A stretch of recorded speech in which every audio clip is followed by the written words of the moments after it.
بسم اللہ الرحمن الرحیم۔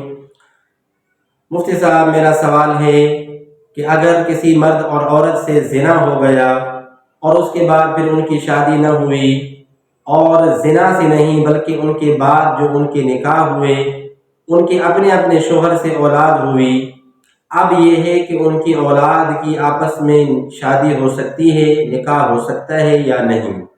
اس کی ذرا وضاحت کریں۔ دیکھیں جی، سب سے پہلے تو یہ ہے کہ ان کو اس ناجائز کام کے ارتکاب پر توبہ استغفار کرنا چاہیے۔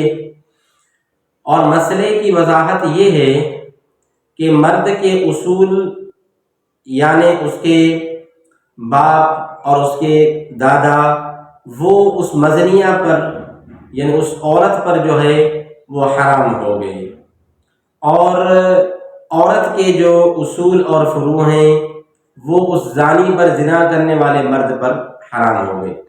یعنی ان دونوں کے اصول اور فروع ان دونوں پر حرام ہو گئے۔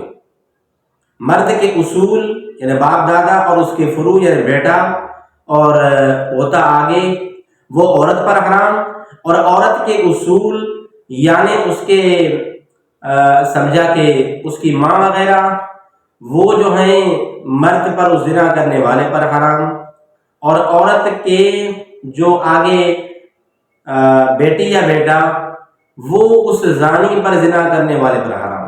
یعنی ان دونوں کے اصول فروع ان دونوں پر حرام ہیں۔ باقی جو ان کی اولادیں ہیں، اولادوں کی آپس میں اگر شادی ہو، نکاح ہو تو وہ ہو سکتا ہے۔